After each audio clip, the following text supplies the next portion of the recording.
wabarakatuh. Oke guys, di video pembelajaran kali ini kami akan membahas tentang metode pembelajaran role play. Untuk itu teman-teman silakan simak video ini. Nah teman-teman, saya akan membahas metode pembelajaran role play. Untuk itu teman-teman harus terlebih dahulu mengetahui apa itu metode pembelajaran. Metode pembelajaran adalah suatu cara atau upaya yang dilakukan oleh para pendidik agar proses belajar mengajar pada siswa tercapai sesuai dengan tujuan. Nah teman-teman, metode pembelajaran ini sangat penting dilakukan agar proses belajar mengajar tersebut nampak menyenangkan dan tidak membuat para siswa tersebut suntuk. Metode mengajar yang guru gunakan salah satunya yaitu role playing.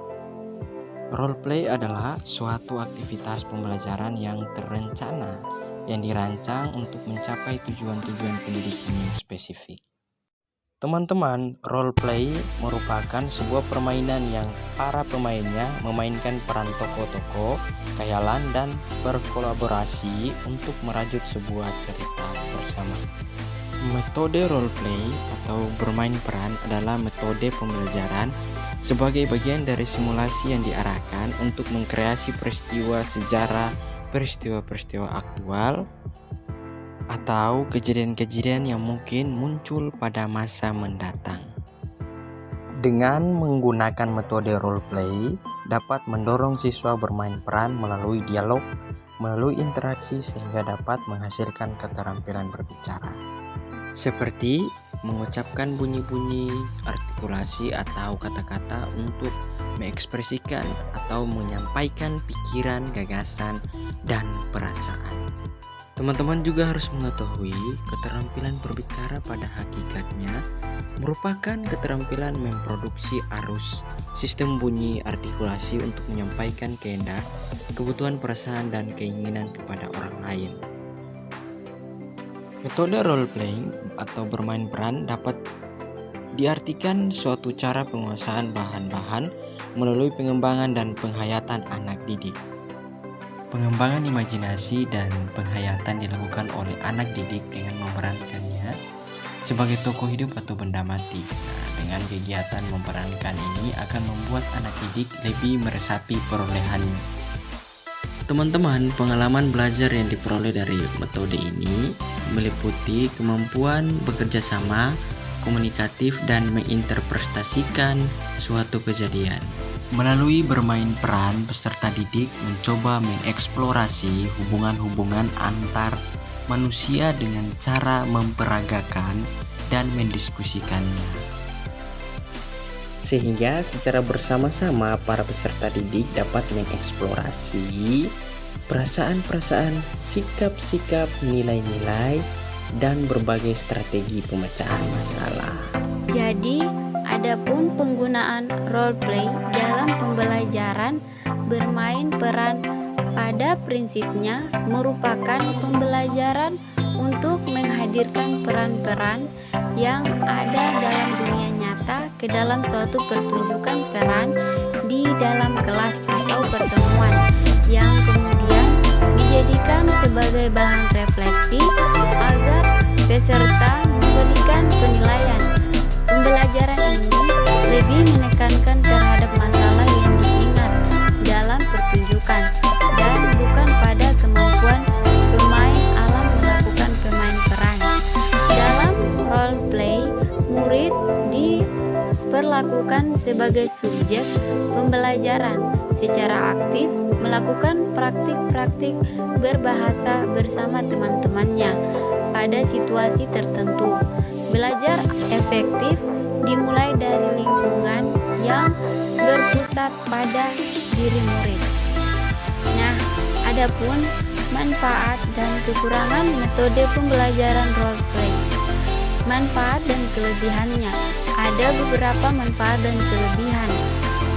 Yang pertama, role play dapat memberikan semacam hidden praktik di mana murid tanpa sadar menggunakan ungkapan-ungkapan terhadap materi yang telah dan sedang mereka pelajari. Yang kedua, role play melibatkan jumlah murid yang cukup banyak, cocok untuk kelas besar. Yang ketiga, role play dapat memberikan kepada murid kesenangan karena role play pada dasarnya adalah permainan. Yang keempat, seluruh siswa dapat berpartisipasi dan mempunyai kesempatan untuk menunjukkan kemampuannya dalam bekerja sama hingga berhasil. Yang kelima, merupakan pengalaman belajar yang menyenangkan bagi anak. Suasana yang menggembirakan bagi siswa selama mereka belajar metode role play dapat meningkatkan pemahaman siswa terhadap materi pembelajaran. Adapun kekurangannya, yang pertama, menimbulkan kegaduhan sehingga terkadang menyebabkan kelas yang lain merasa terganggu. Yang kedua, dibutuhkan keterampilan guru dalam mengelola permainan. Yang ketiga, siswa kurang maksimal atau menghayati peran yang dilakukannya. Yang keempat, membutuhkan banyak waktu untuk melakukan persiapan dalam bermain peran. Dan yang terakhir, dibutuhkan kecakapan bahasa yang baik bagi siswa. Ya, saya akan melanjutkan materi dari Solarinati, yaitu tentang tujuan pembelajaran role play.